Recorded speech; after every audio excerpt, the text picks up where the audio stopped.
Okay, I'm going to introduce to you our speaker this evening.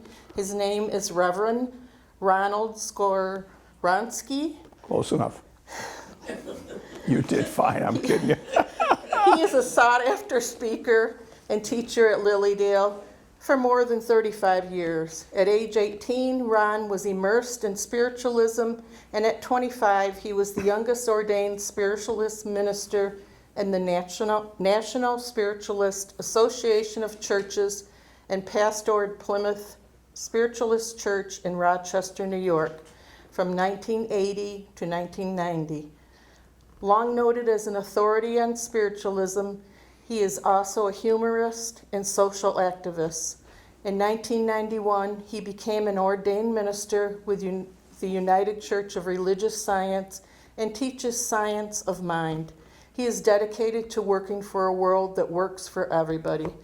May I introduce to you Mr. Ron Skowronski. Thank you.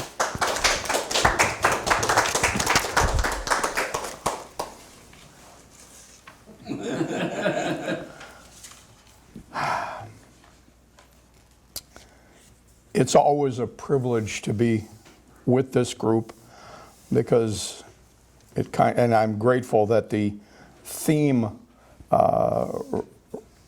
resonates to that, because I've always felt a powerful, almost compelling sense of family, not only with this church and its congregation, but obviously everyone who's associated with it, and especially those who have the privilege of teaching and preparing clergy for the world, because of course education is, at least in my opinion, and I'm sure many would agree with me, the most significant thing that we can acquire and share with others in order for the healing, the collective healing of our world to truly begin and to proceed to a world that works for everyone. I want to, in that spirit, dedicate this reflection to the class that graduated yesterday, the 35th class of students from the School of Spiritual Healing and Prophecy. And it's my understanding that those individuals are Cheryl A. Bartz, Melanie Jo Bish, Nicholas Charles, Leslie H. Ford, Brenda Frier Hall, and Nicole Takei, or Takai, I think.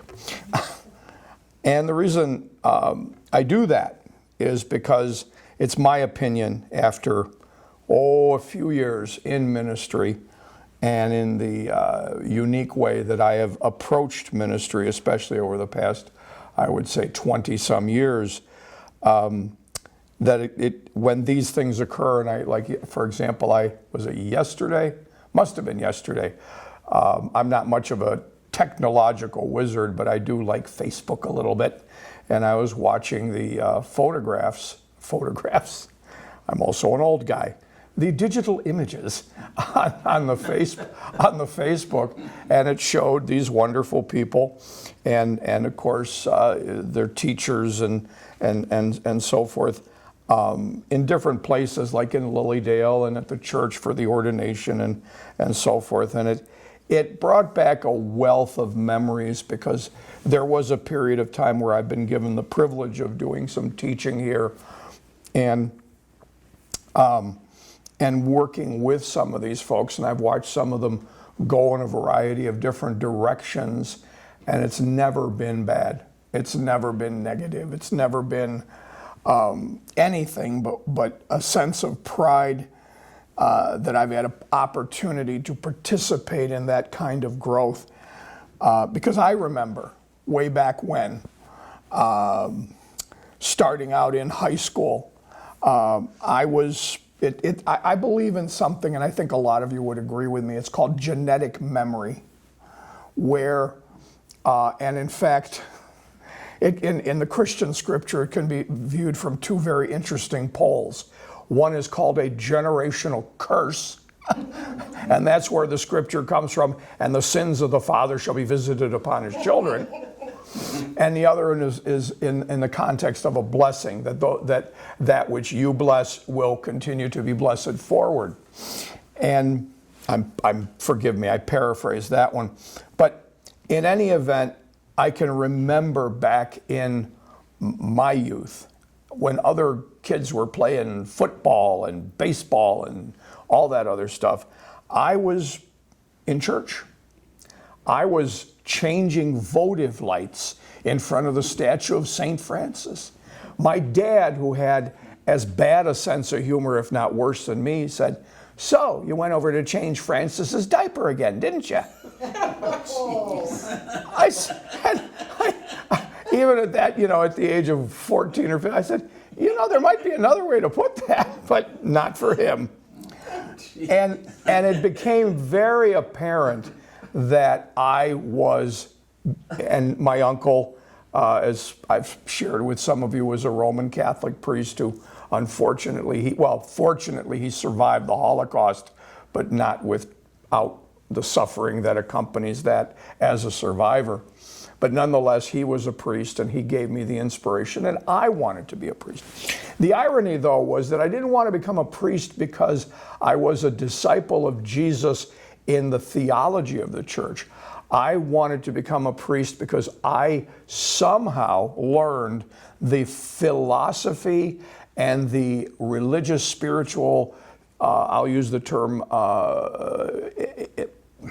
expressions of Jesus, and I found that the things that Jesus was most devoted to, peace, justice, feeding the hungry, clothing the cold, counseling the disconsolate, visiting those who are imprisoned or incapacitated, that those things appealed to me, which, by the way, also appealed to me from my buddy St. Francis, because Francis took care of animals, which is why I cry when I think of my dog.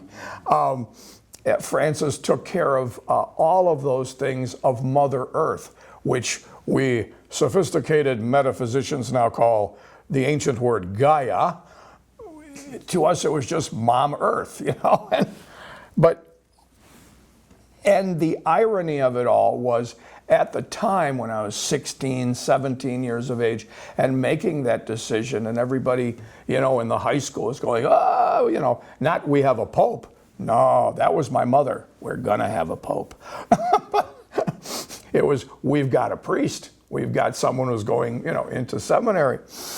And the irony of it all was when I discovered spiritualism at about the age of, I want to say 16 and a half. I don't want to split hairs here, but anyway, and began to understand that the theology and the philosophy of the Nazarene and all of those things that moved my heart toward a path of service, toward a path of all of that, I was very much in spiritualism.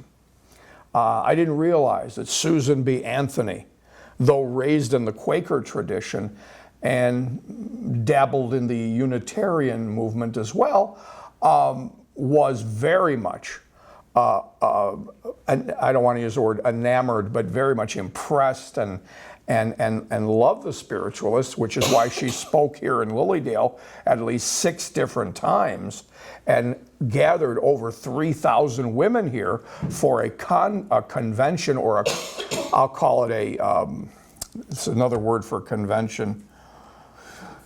Conference. It's an old school world, and that's not relevant, but thank you.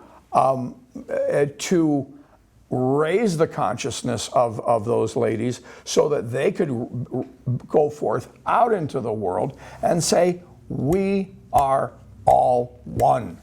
We are not separate. We are not us and the other.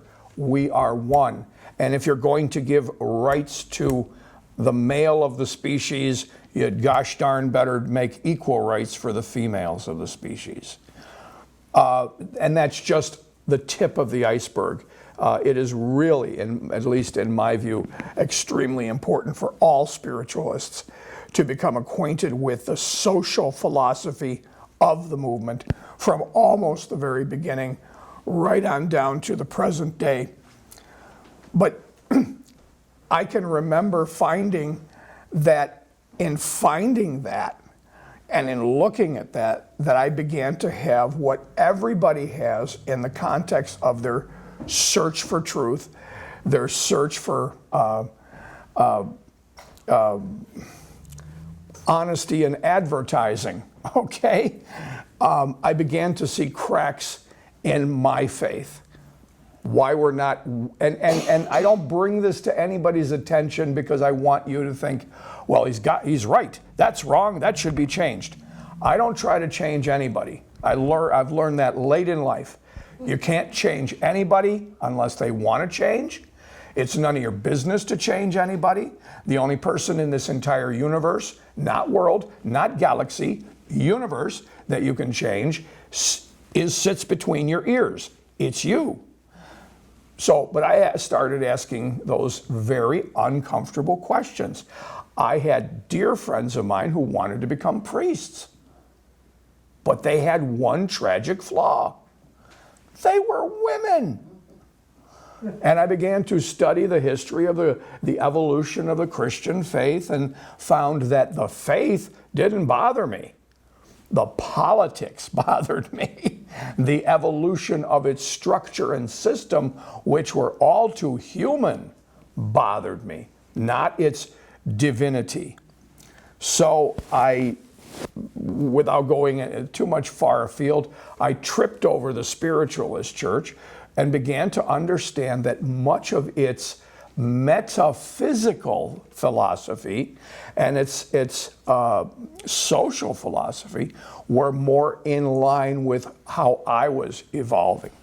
So by the time I was 18, became a member, and by the time I was 25, now you have to realize, and it's the reason I call out those names today, by the time I still felt then, as I did when I was maybe 13 or 14, what I call the holy calling to serve God, infinite intelligence, and humanity through this vehicle, through this profession called ministry.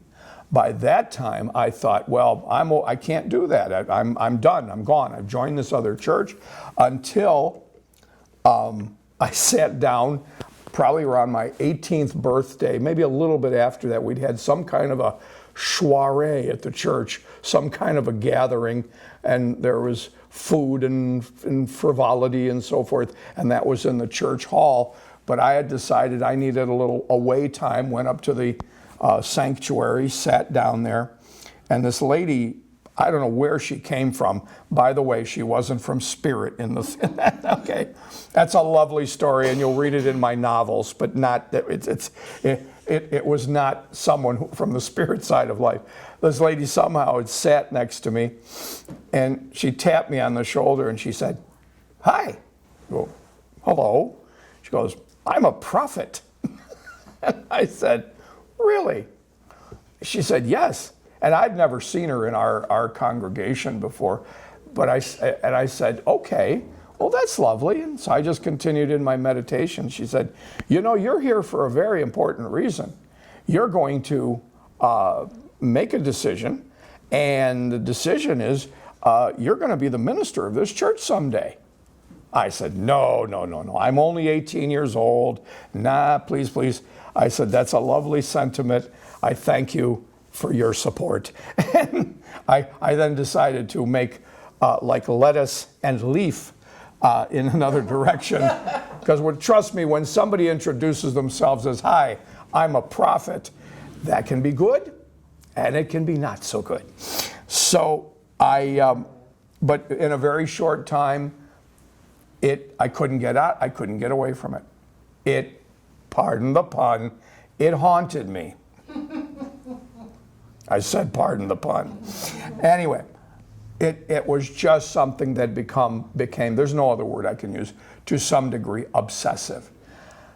So finally in my prayer life, my meditations, it occurred to me that I could serve what I would just use the word to be an abbreviation, God and humankind in the profession that I felt so alive with, and that I could do this. That's the definition of a calling. Knowing that you can do a certain activity or a certain profession better than pretty much anybody else you might think of, and that you can't think of doing anything else in spite of the fact that it'll probably cost you everything.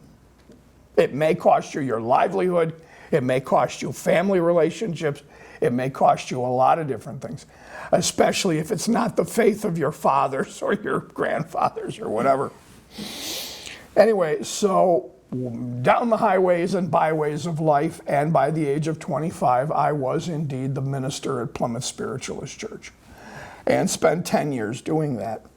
But my purpose in sharing that little walk down memory lane with you is all of you who I've spoken of, and probably all of the people that, we stand on the shoulders of giants, the people who we love, Hope Harvey, Reverend Elaine, just to name a couple, they had the same experience. And the question is, what did they do with it? You can answer the call by saying, no, thank you, this is just too much. Or you can say, yes. There's no right or wrong, by the way. You have to be true to yourself. That's an extremely important thing. If you are not true to yourself, you will not be able to be true to anybody else, and you will be miserable. You must be true to yourself.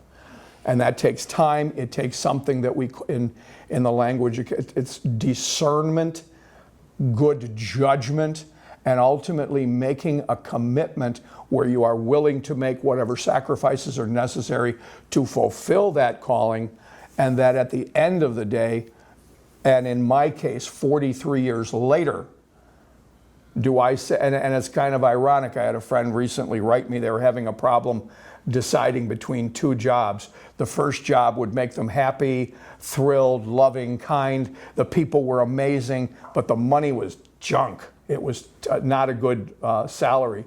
The other was, the money was good, but the people were usury. They were rude. They didn't care a lot about people. What should I do? What should I do? I said, look, let me tell you a secret. Every time I've decided to go with my heart, not my head, because my heart is my soul. My soul is connected to infinite intelligence, the Holy Spirit, if you will. I've lost my tail. Financially, I've gone up against the wall many times. However, now, 43 years later, standing here, I have not one solitary regret. Everything, as long as we affirm it and have trust in it. There was an issue someone brought up today, you were brought up about trust.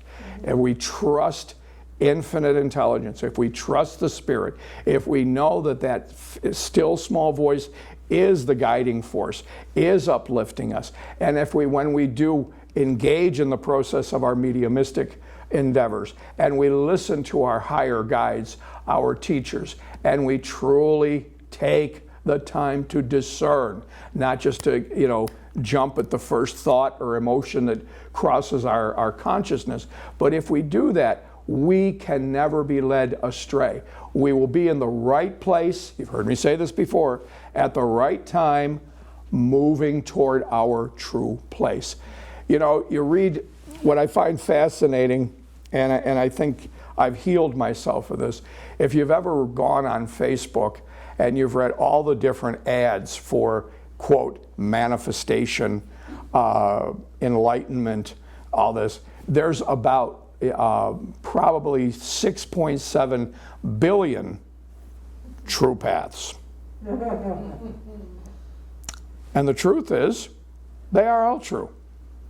And I go back, I'm going to embarrass you one more time with feeling. Mark's Magic Rocks had a bag when they had the Crystal Cove, and the rocks were, I don't know what they were as nice as those rocks. But on the bag, he spoke the absolute truth.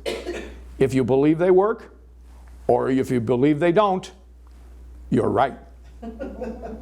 Never forget that. Greatest wisdom I've ever experienced in spiritualism. Except mine once in a while. But anyway.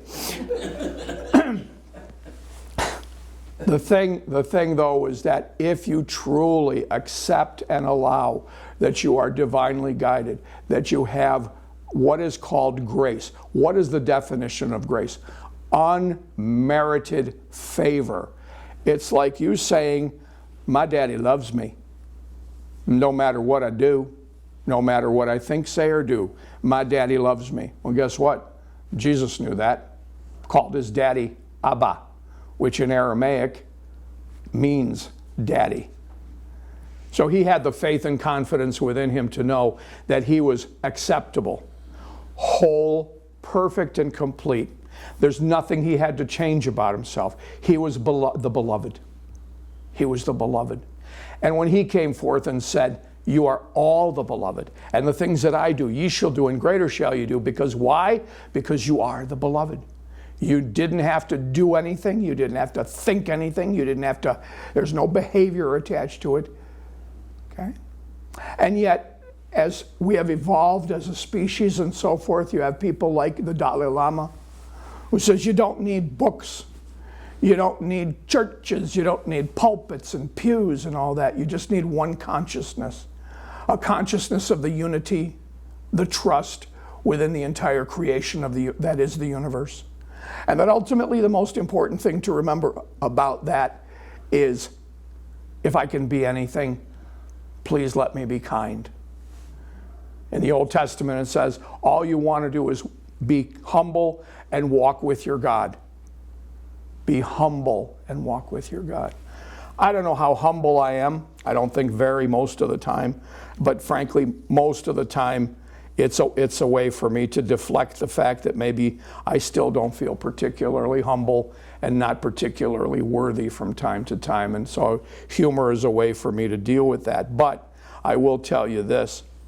As the time has evolved and as the time has opened up for me, I encourage those who seek this path to do just that. To seek as much humility and as much wisdom as possible. Don't worry about what's happening in the future. There is none. Don't worry about the past. It is forgiven. It is healed.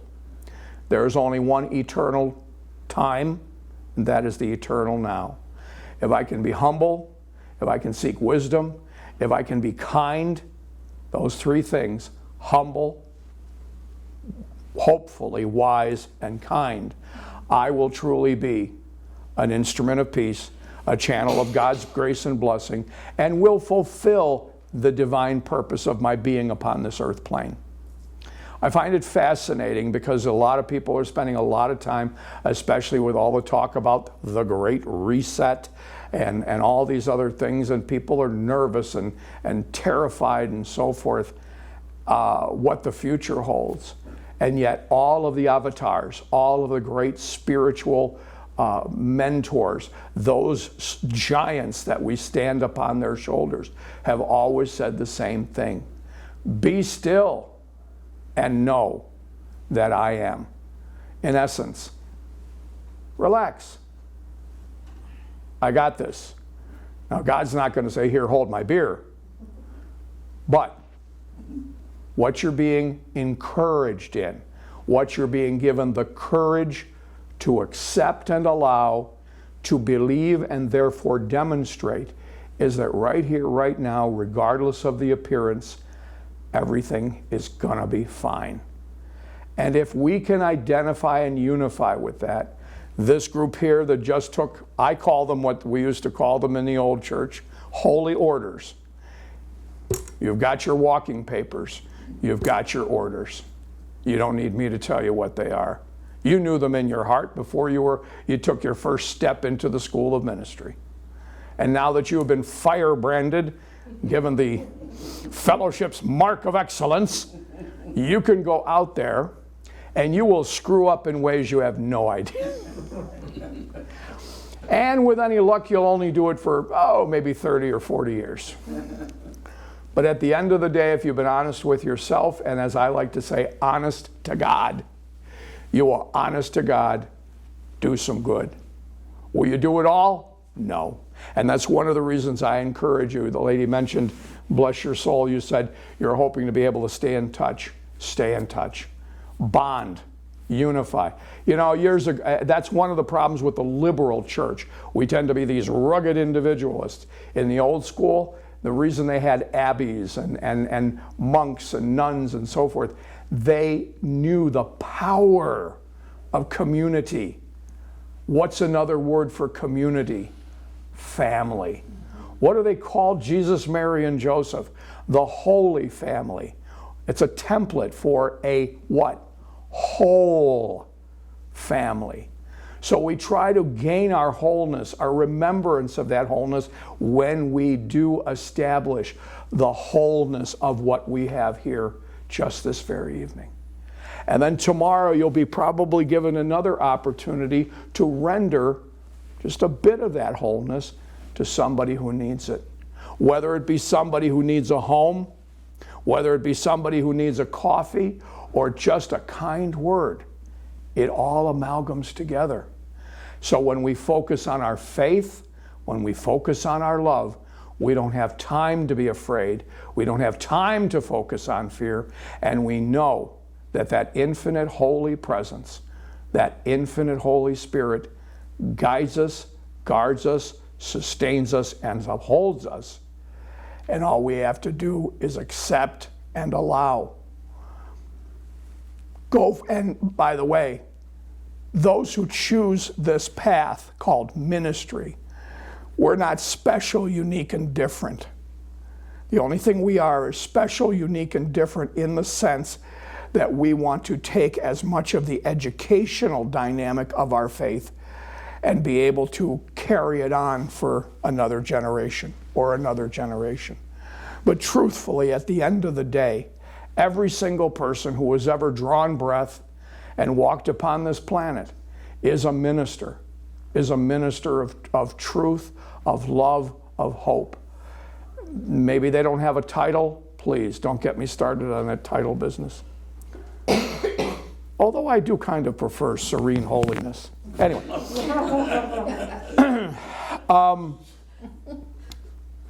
What is important is that you understand in that humbleness, in that wisdom, that you are here to serve. And when you do serve, and you see every so often, you are blessed to see the result of that service. Maybe a smile or a child hugging your leg because you've helped their parent understand something relative to their welfare, what have you.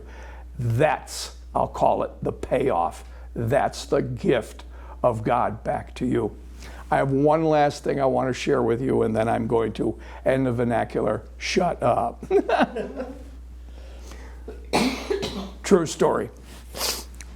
Years ago, and I think it was at the time I was on the NSAC Board of Trustees at the time, we had a meeting in Massachusetts.